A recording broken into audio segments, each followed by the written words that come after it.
张鹏鹏是不会睡的。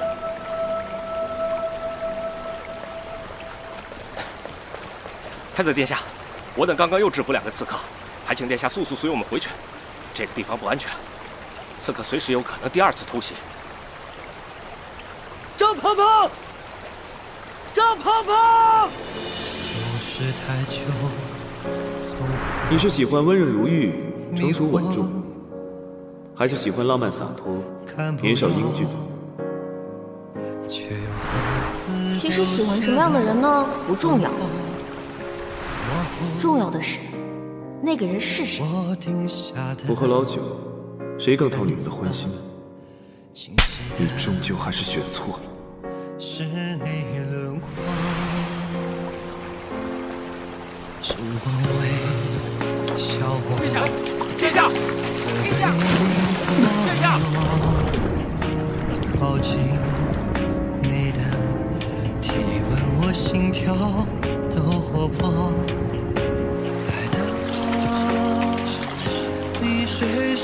把这条河给我收遍了。是。别跟着我，你们去那边搜，我往那边搜。是。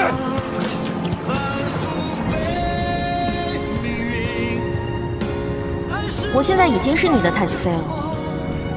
张鹏鹏，你的命是我的，你不准死，我不准你死。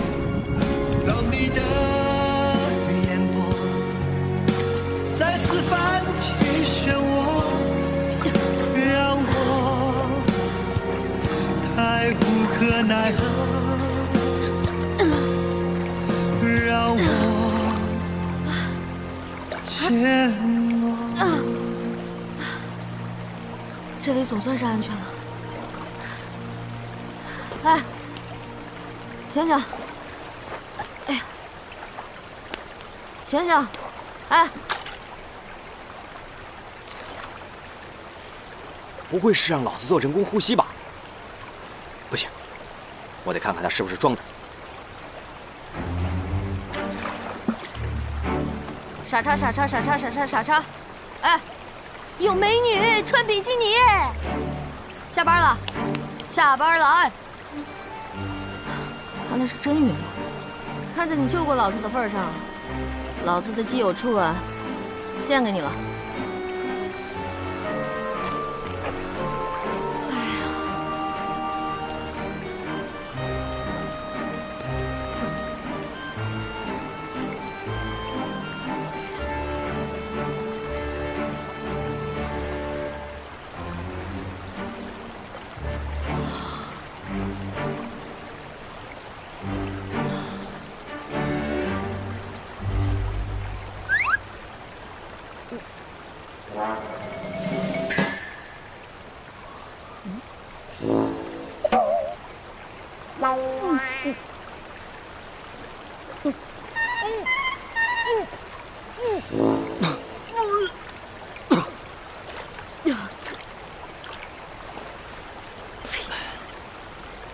亲就亲嘛，伸什么舌头啊？迷迷糊糊之中，好像感觉嘴里有什么异物。我看咱们俩这个样子，怕是不能继续走了，得找个隐蔽点的地方。我们找个山林吧，先缓一缓，恢复元气了再想办法。嗯，好。走，慢点啊！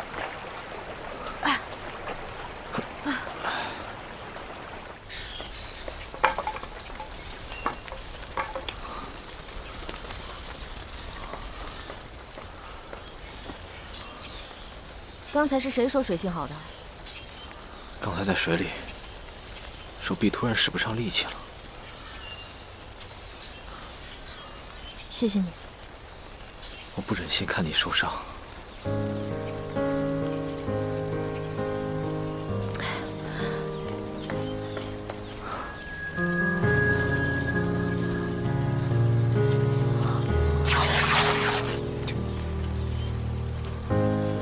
一瞬间，风吹过胸口，才发现你不在我怀中。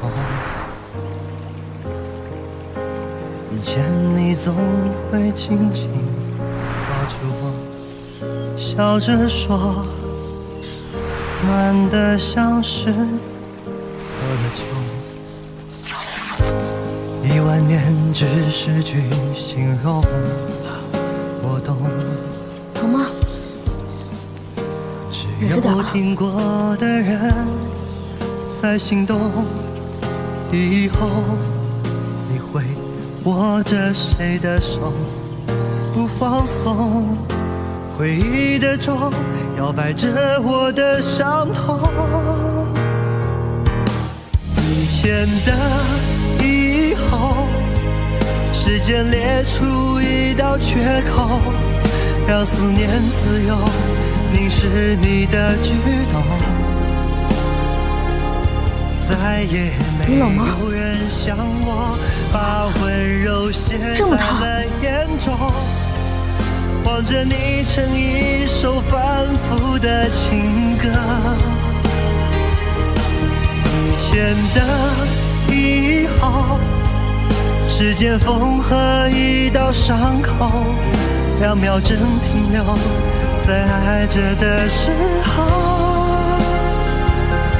再不去计算太多，虚构出我们的时空，一切留在美好的那刻不走，爱是我的被动。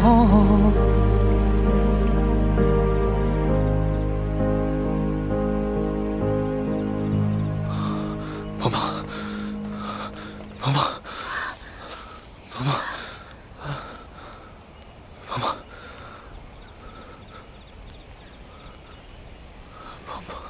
你快醒醒啊！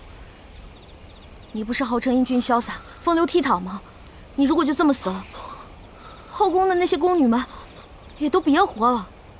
鹏鹏，危险！快走！快走！快走！鹏鹏，齐胜不仅设计害我，遇刺时他也冷眼旁观。九王却舍命救我，由此看来，九王才更值得信任。要是能逃过这一劫，九王的提议倒是可以考虑。关键是他要先醒过来呀！兄弟，你快醒醒啊！不管你是出于什么原因救我，但是今天你为兄弟我两肋插刀，这让我很感动。你要是能挺过这一次，今后我没准就和你穿一条裤子了。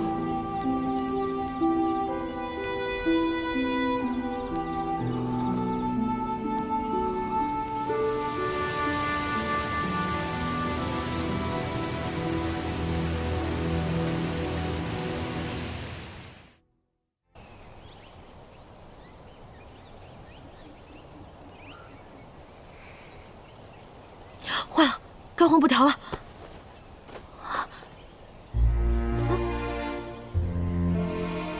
你醒了？你傻笑什么呢？不会是烧傻了吧？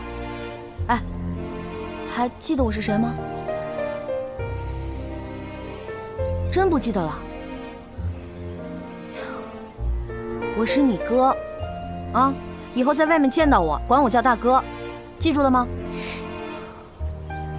鹏鹏，我确实不认识你了，你所做的一切都让我感到意外。原来没傻呀！啊，不过你做的这一切，也确实在我意料之外。来，慢点。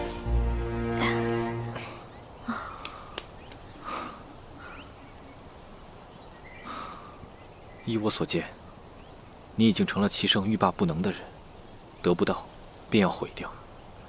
想必来江北之前，我一直对你过于关切，忽略了齐胜安插的眼线，而他早已对我们之间的往来了如指掌，定是他被惹怒了，才对你我起了杀心。这么说来，是本王忽略了自己的言行，害了你。这也怪不得你。在我看来，你我也只是泛泛的君子之交。是齐胜他想多了。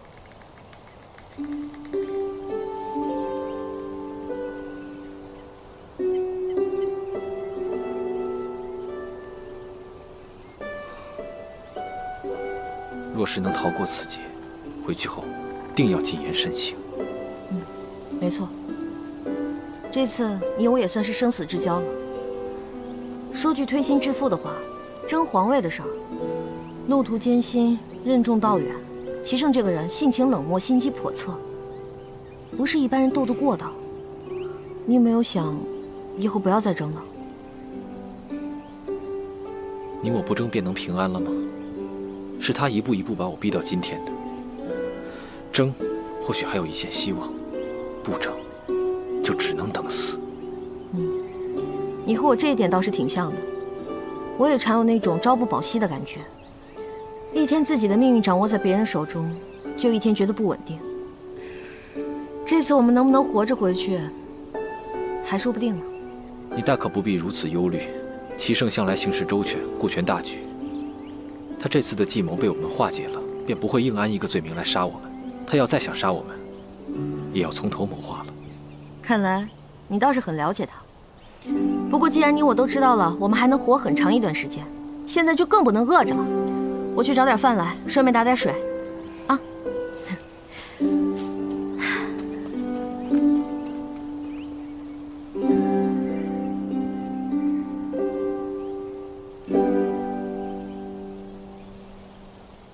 去河里抓条鱼，回来做个烤全鱼。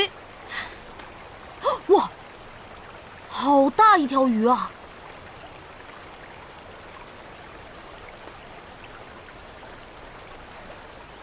来，来，醒醒！来，起来！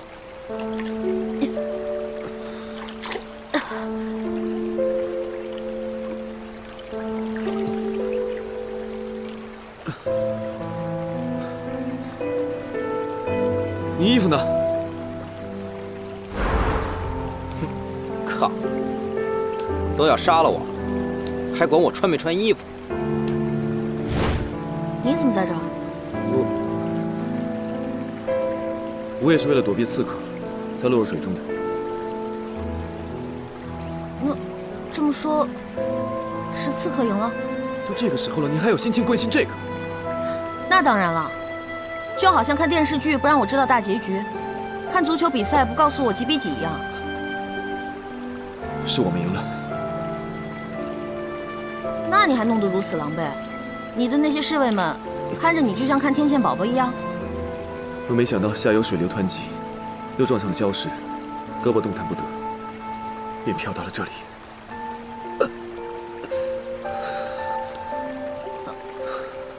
知道疼啊？你撞一个试试。该不会是脱臼了吧？我去给你找个树枝捆一捆啊。等着。哎，你站住！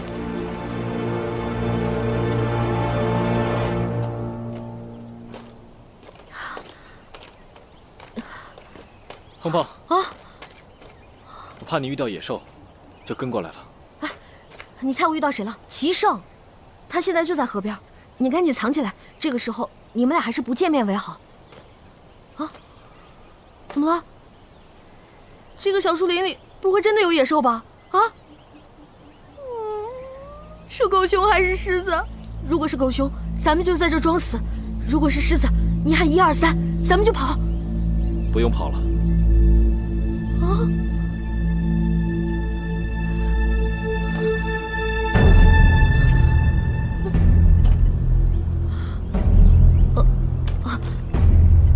九王，好巧啊，你也在这儿。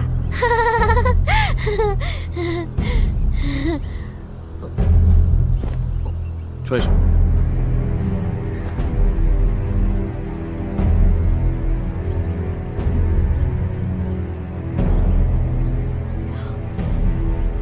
你们两个可千万不要在这里撕逼大战啊！九弟可还好？并无大碍。不知三哥是否受伤了？啊，他胳膊受伤了。这样看来，我们还是先找个地方避一避吧，好让我帮你固定一下手臂。别好。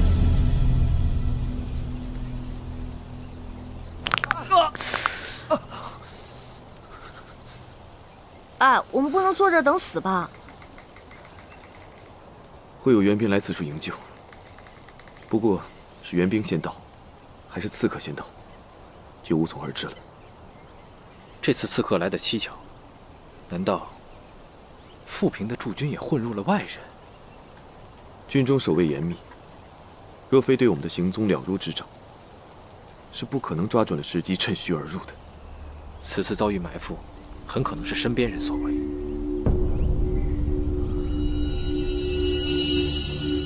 没想到他竟有胆量做出此事。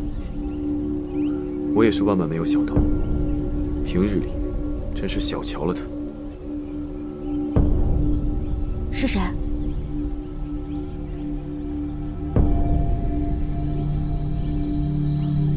该不会是赵王吧？不可能，他那个怂蛋，也不是完全没有可能。他确实有作案动机。赵王的绿帽子戴了那么多年，也太不容易了，能干出这件事情，可见真的是被逼急了。绿帽子还不明白什么意思是吧？我现在告诉你，绿帽子是指自己的媳妇儿跟别人鬼混。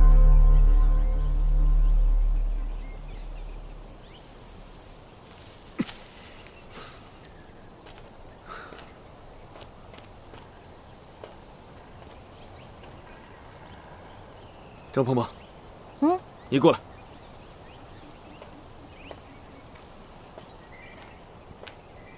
干嘛？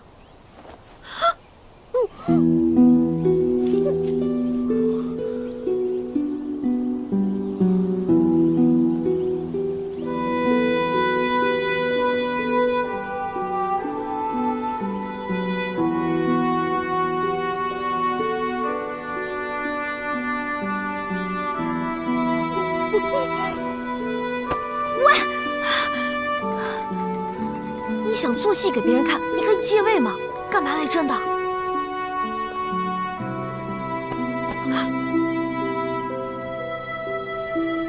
你若敢给我戴绿帽子，我要了他的命！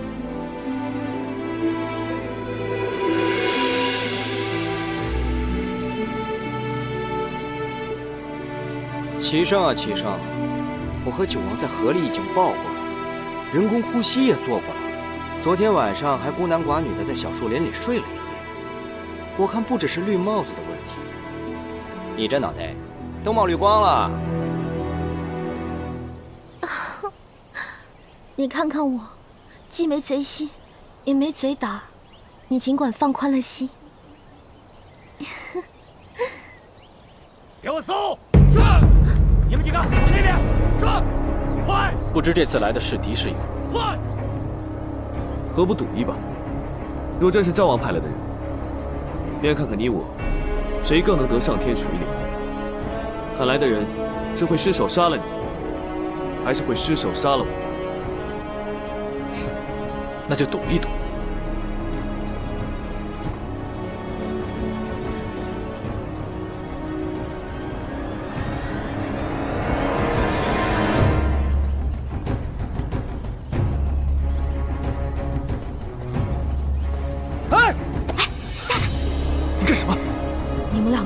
无论谁死了，只要赵王当了皇帝，拿下就得生灵涂炭，民不聊生。我在你们这儿，反正也没什么亲人，而且我有一颗扬名立万的心。这个英雄，让我来，也比枉我虚度了此生。鹏鹏，鹏鹏，你们这帮赵王的狗腿子们，居然还搞起刺杀来了！你们回去告诉他，他没有那个 IQ。啊，鹏鹏，张鹏鹏！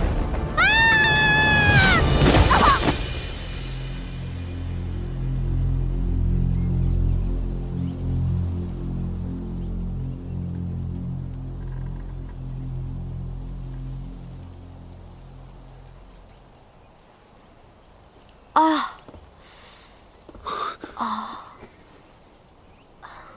别乱碰，我怎么受伤的？你从山坡上摔下来的时候，割到了脑袋，一定很疼吧？哼，风雨中这点痛不算什么。哎，你跟我说，刚才我站出来的时候，是不是摔呆了？幸好来的是自己人，若真是刺客，恐怕你也没机会在这跟我争强好胜。哦，原来是自己人。可是九王现在在哪儿？如果我这个时候问他，这个醋坛子不就马上又打翻了？我晕了之后，你们都获救了？其他人都已经赶回圣都了。哦，真没想到，这次江北之行，竟遇到了如此多的事端。哎呀，啊，可不是嘛！短短数日，我已经 N 次险些没命了。你果真知道，那天杀你的人是谁派的？我知道是。他这摆明是在试探我。我如果知道是他，他还不把我杀人灭口啊？我知道是谁才怪呢。无论如何，只要你现在没事就好。殿下，急报！你先在这里等着，没我的吩咐，先不要出去。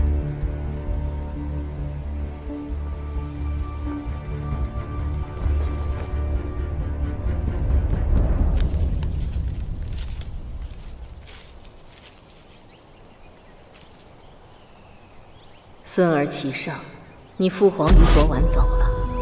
由于事发突然，你要速回商议你父皇身后事。你是太子，朝中不可一日无君。现在朝中有许多大事需要你回来处理决定。事不宜迟，吩咐下去，立即派遣军力，与我一同北上。是。事发突然，圣都那边形势严峻，十分危险。在我没有十足的胜算之前，不能让太子妃和我一起冒这个险。这里背靠江北大营，江北的水军都是我的亲信，是极为安全之地。你再去找几个信得过的侍卫和下人，留在这里伺候娘娘。是，殿下。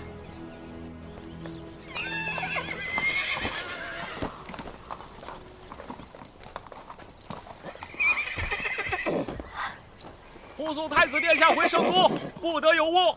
是。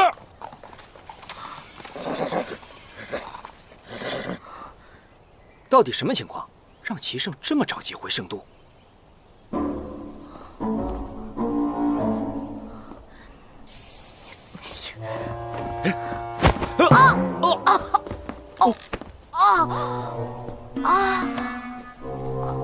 娘娘恕罪。行，起来吧。谢娘娘。哦，我都已经在这憋一天了。卑职就是要带你出去透透风的。啊？哎，这人都去哪儿了？太子有吩咐，让您在营帐内好生休养身体。外面风很大，还是不要随意走动为好。哼，哪儿他妈有风啊？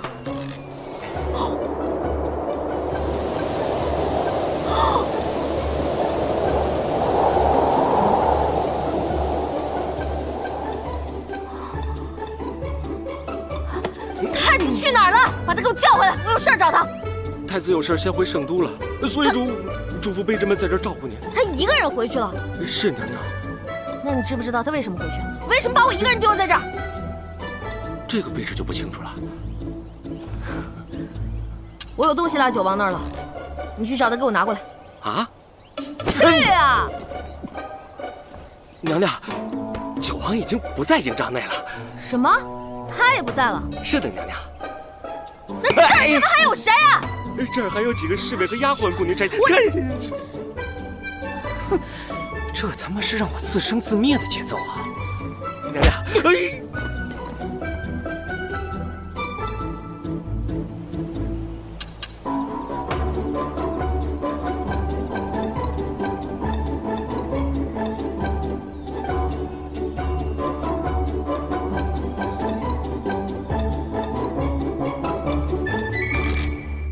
万万没想到，万万没想到，万万没想到，万万没想到，万万没想到，万万没想到，葡萄变成了葡萄干儿啊！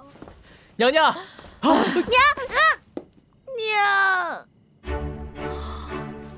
玉离，我不是在做梦吧？娘娘，是我呀，我是绿篱呀。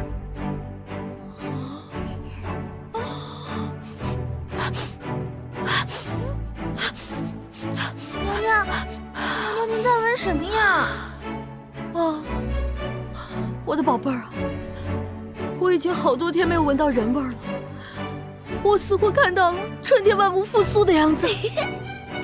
要不是我，你还见不到娘娘呢。没有你，我自会跟上面请求批准，然后我自己雇一辆马车。没了你，我这一路上还能清静点儿。我不是做个顺水人情才带你过来的吗？我承认我是想来，但是你不是也一直求着我跟你一块儿来吗？是，小姑奶奶，是我求着你的。什么情况？你对他动了春心？娘娘，几天前皇上在奉天殿登基，紧接着就命奴才来接娘娘回圣都了。皇上还特意叮嘱，让奴才一路上小心伺候娘娘。奴才怕有闪失，就把绿篱给带过来了。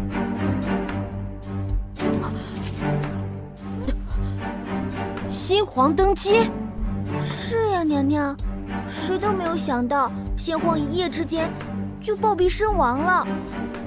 奴婢足足哭了1个晚上呢。你说这人怎么就这么脆弱呀？这先皇怎么能说驾崩就驾崩了呢？先皇驾崩了，可不是嘛。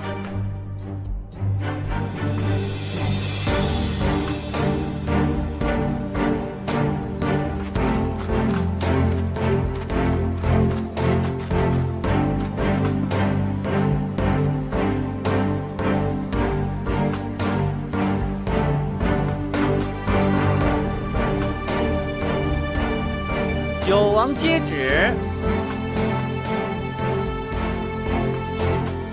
敢问公公，是接的谁的旨啊？当然是皇上的旨了。九王殿下，跪下领旨吧。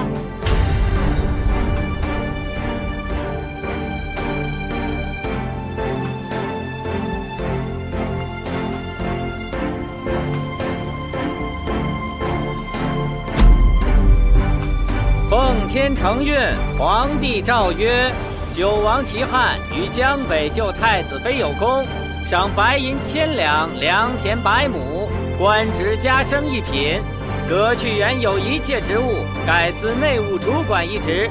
即日起，九王府监禁解除，钦此。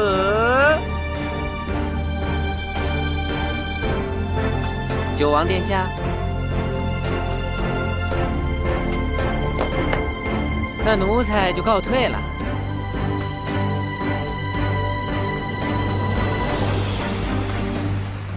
谢圣上恩典。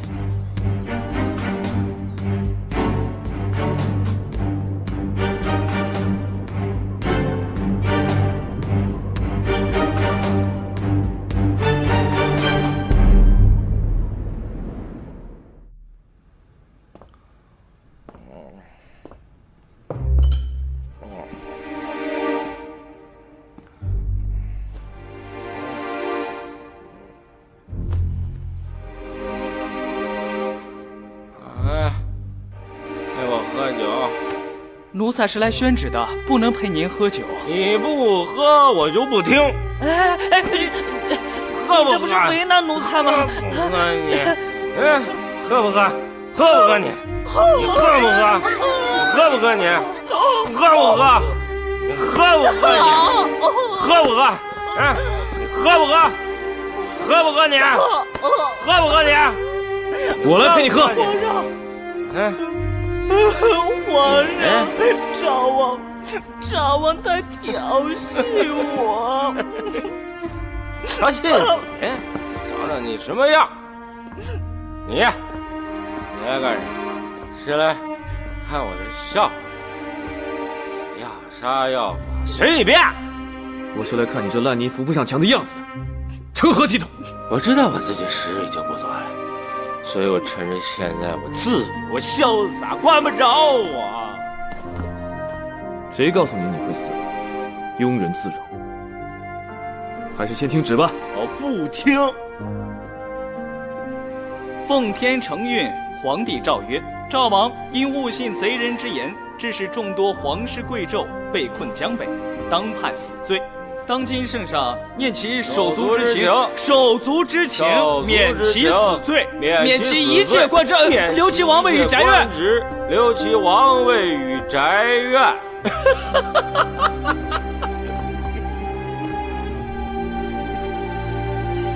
我呸！我呸！我呸！我钦此。我亲你个头啊！你以为你不杀我，我就会感激你？我呸！我呸！我呸！呸呸呸！你这是诛心，你杀了我更狠！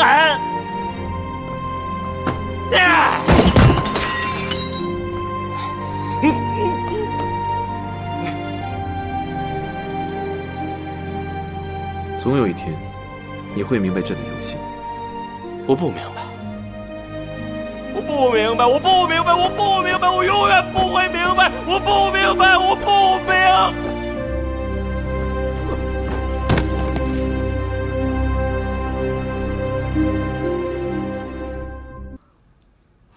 哎，真不是我变娘了，这是面子问题。经过那几日的沧桑，我这张脸啊，老了10岁。娘娘，您不用担心，人家都说了，这黄瓜片啊，最管用啦。哎，遥远的从前，我对我的这张脸也是很在乎的。没了颜值，哪儿来的妞啊？一想到齐胜我就生气，非要把我关在那个破帐篷里那么久。绿丽，你知道我在里面过的那是什么日子吗？娘娘，您是受苦了，不过呀，咱们现在回来了，日子就好过了呀。哪里好过了？我实在是咽不下这口气，现在找他理论去。啊，娘娘，娘娘，您的黄瓜片！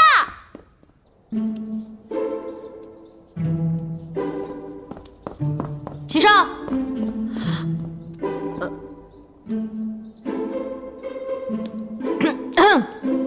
我来了。朕知道了。哈哈，你倒挺会享受的啊！我劝你啊，还是先让这2位美女下去吧。接下来我要说的话，恐怕让外人听见，会有损您的龙颜。不要紧，你说的话，这里除了朕，没有第3个人能听见。那我可说了啊，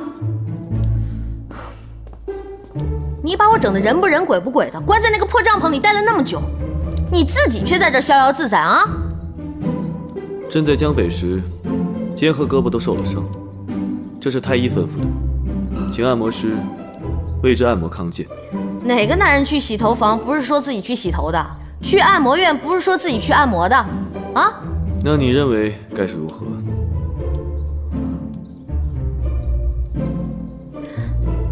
要真如你所说是纯洁的关系，那也让这2位按摩师给我服务服务。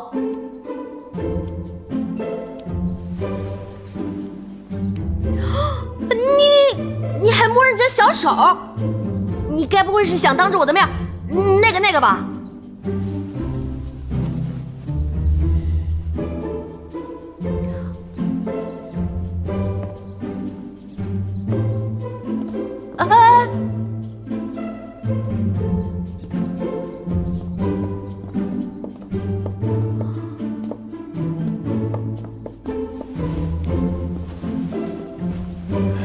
这2位师傅的按摩手艺非常高，只可惜他们看不见、听不见，也不会说话。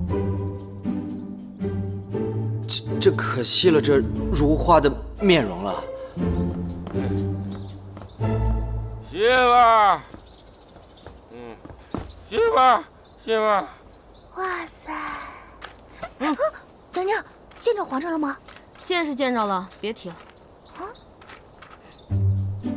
宝贝儿，我好像看到了一个不明物体。你胆儿大不大？大。娘娘，您说哪有蟑螂？我帮您踩死。不是蟑螂，那是老鼠。娘娘，您说在哪儿呢？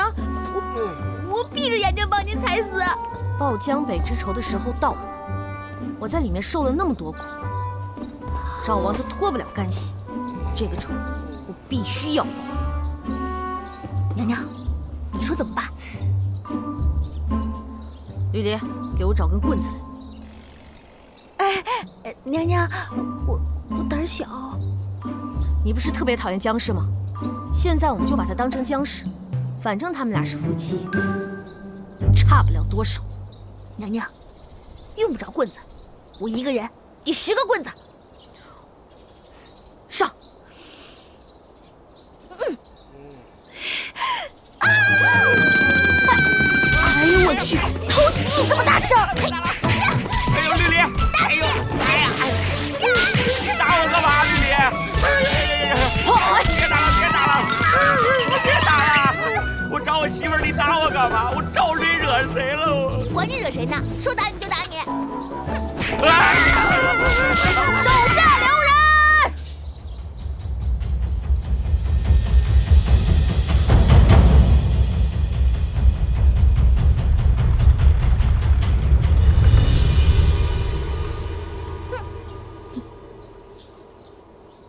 娘娘，您这是什么意思啊？没什么意思，就是看你不顺眼，揍你一顿出出气。听说你在找媳妇儿，怎么回事？我自从江北回来以后，每天都醉得不省人事。突然有一天醒来，我媳妇儿就没了。他们都说，映月已经暴毙而亡，这简直是一派胡言。她肯定是跟三弟一块儿走了。你继续说。继续说。我心里就一直不明白，我除了不是太子之外，我哪里不如三弟了？我如果身份可以跟他换一下的话，他还会如此吗？所以我就在想，在江北把你们一举拿下，除掉我所有的竞争对手，更为了我这么多年受的窝囊气报仇。果然如此。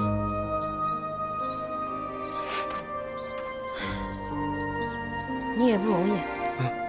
现在我终于明白，原来你不是怂啊，你是憋着一股劲儿。娘娘，你说天底下怎么会有这样的人呢？你说这个女人到底是怎么想的呀？她怎么想的我可不知道，但你是怎么想的，我是彻底明白了。是个男人遇到你这种事儿，10有8九都会闹出人命。你这么做，我理解。娘娘，你人真好。娘娘，娘娘，娘娘，我这可一直等着呢，这人还打不打呀？我把正事给忘了，这人是一定要打的。交情归交情，打仗归打仗。绿莲，给我狠狠的揍，一定要把江北之仇给我报回来。上！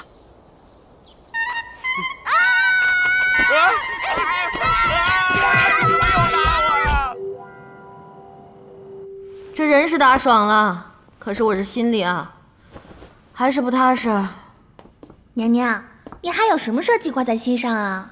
齐胜没有依仗张家的一兵一卒就当上了皇帝，他现在更没有什么可忌惮的了。我能不能封后，可就不一定了。娘娘，您先别担心呐，皇上才刚刚登基，有很多地方还用得着咱们张家。您呢，只需要耐心等待封后便可。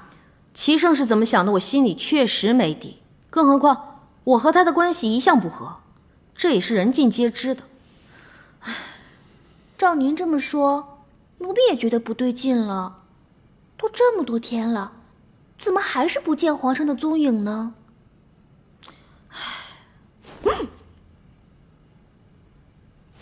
哎呀，怎么又来这套？哎，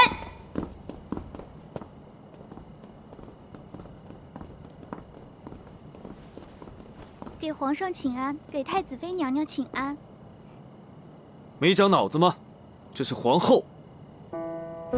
皇后娘娘恕罪，奴婢有眼无珠。没事，这不是还没举行封后大典呢吗？心意到了就好啊。哎呦，这小可怜啊，快起来啊！来，你倒懂得怜香惜玉。搁着叫有绅士风度。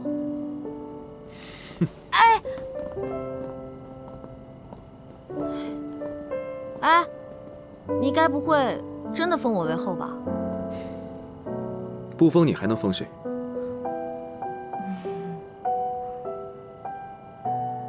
他就在里面，他吃了很多苦，是朕有赋予他。你说的他，难道是僵尸？他没死。唉，可怜的赵王啊，你是没有看到他那样子，惨呐，我都看不下去了。你见过他？没有，我也是听人说的。赵王，是朕愧对于他在先。可江北一事，他也的确是过了界。这次朕没有重罚他，也是想给他留条后路。要我说，重不重罚不重要。现在呢，你是大仇已报，解了心头之恨就行了。正是因为赵王那个烂泥扶不上墙的样子，实在是不能再照顾应月。他要一直体弱多病，朕怕他在赵王府再待下去，不被赵王逼疯，也会心力憔悴而死。所以你才想了个辙，把他接进了宫。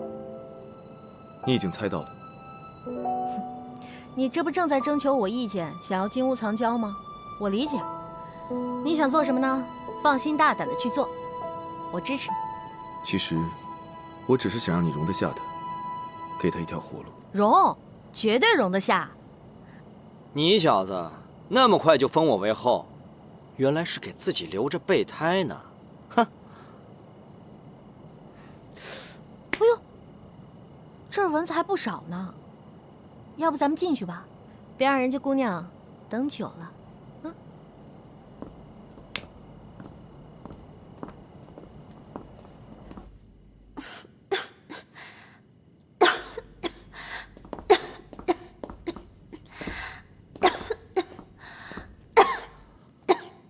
我对这柔弱的声音一向没有抵抗力，这不是逼着我犯错吗？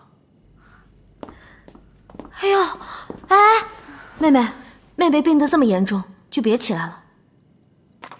终于可以占她的便宜了。哎呀，妹妹，瞧瞧这小脸，鹅蛋脸都瘦成锥子脸了，这身材太骨感了啊！还有这大长腿，又白又直，别说是皇上，就连我都爱不释手啊！哎呀，妹妹，你说你受了这么多的苦，你知道哥的心里有多疼吗？哎，你这是做什么？我这是在心疼妹妹。你还是出去等着吧。拜拜。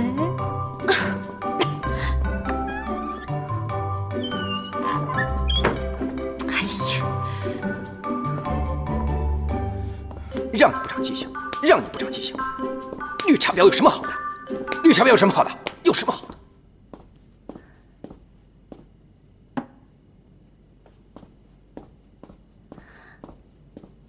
姐姐刚才的态度真是反常，演得好一出姐妹情深啊！难道世间就不存在真正的姐妹情了吗？皇上误会了，妾身是觉得这段时间姐姐和从前大不相同了。刚才姐姐对臣妾太过热情，妾身一时之间还无法适应。她的确和以前不太一样了。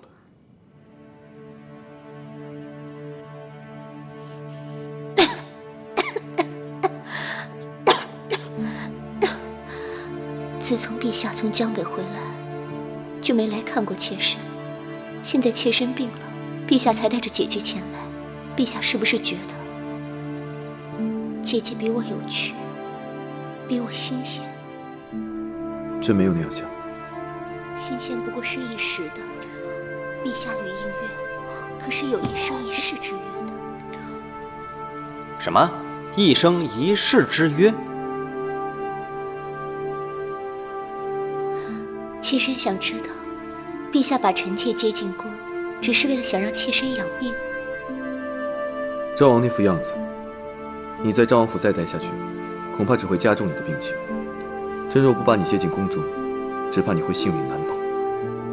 妾身知道，陛下是在疼妾身。朕此次来，是因为有些话不得不跟你说。朕把你接进宫中，只是想保住你的性命，并无他意。总之，是朕对不住你。这些日子，朕对你、对鹏鹏的感情，都在发生着变化。朕发现，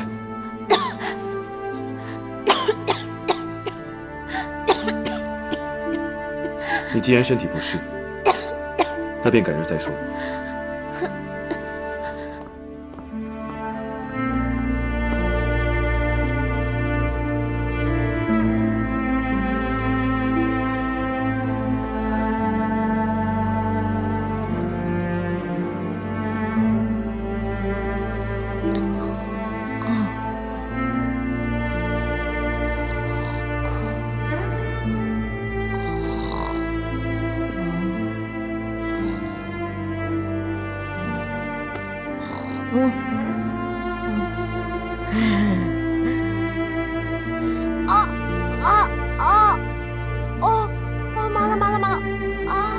你马上就是要做皇后的人，要随时随地端庄优雅，不要像个山野村夫一样粗鲁。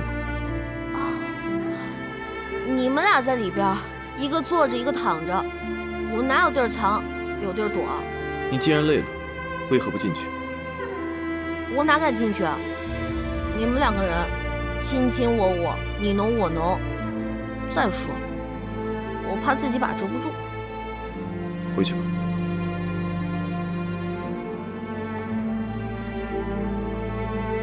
走啊！啊，麻了，麻了，麻了！麻了，麻了！对，哎，麻了！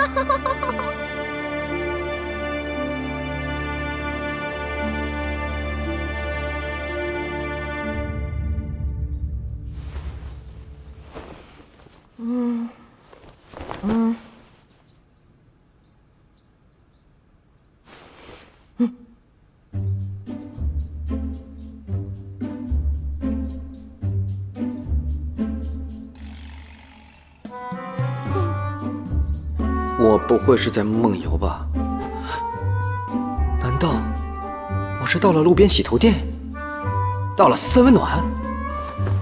娘娘起下。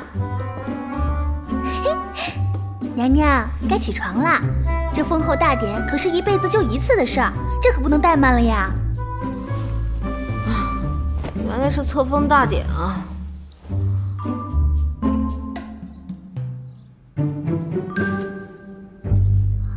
娘娘，您的眼光什么时候变得这么挑剔了？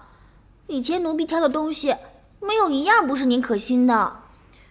难怪以前张鹏鹏不受宠啊，就是因为你这个设计师啊，品味太 low。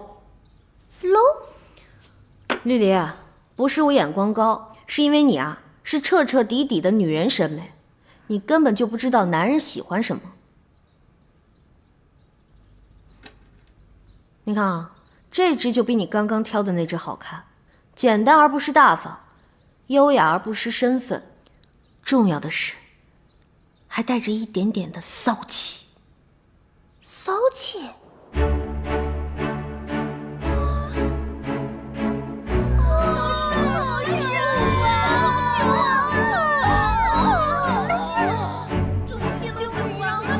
宝贝儿啊！你给我设计的这款发型简直是又长了一个头啊！你这是让我变异的节奏啊！娘娘，什么是变异的节奏啊？问面什么情况？不知道。我怎么闻到了一股浓浓的少女思春的味道？啊，九王，给娘娘请安。你怎么来了？这只最配你，优雅大方，极具韵味。九王殿下，方才我们娘娘选的也是这一只。因为这是我们男人的品味。九王，你还真是未见其人先闻其声啊！你的那些粉丝们又被你迷倒了吧？娘娘就不要拿我取笑了。此次我来是因为皇上命我负责封后大典之事，我便来看一看。刚才送来的这些东西，娘娘可还满意？满意？你的眼光我最满意了。这些山寨货简直是太 low 了。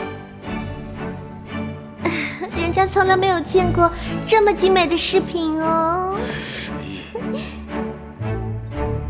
不过你一个大男人，怎么管起了这些杂七杂八的事情？唉，这是皇上的旨意，让我掌管宫中内务，所以我才来负责封后大典了。九王，你千万别灰心啊！娘娘，你这是……我只是要告诉你，很多事情呢都要从基层做起，打好群众基础，你也一定能成大器。三哥这是要给我难堪呐！自上次江北一事之后，看似对我没有责罚，反而给我升了官职。可是这种差事，不做也罢。哼，你这算什么呀？齐胜把小蜜都养到宫里来了，这不明摆着骑在我脖子上吗？我还必须任劳任怨，做牛做马。我皇后的位置做不了多久，也会被别人换掉。九王，可否借一步说话？你的那些粉丝们可能在外面听墙根哦。好。哎，走后门。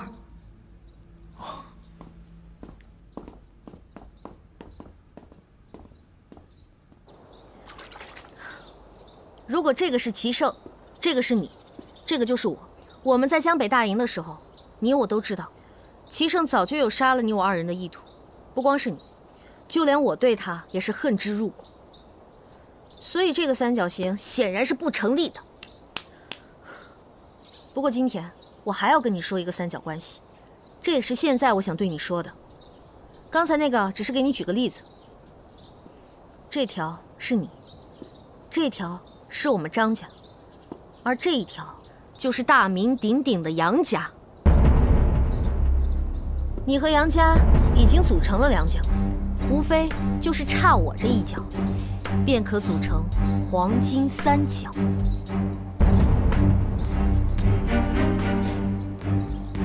鹏鹏的意思是，黄金三角是这个世界上最稳固、最牢靠的三角，一旦固定，很难拆除。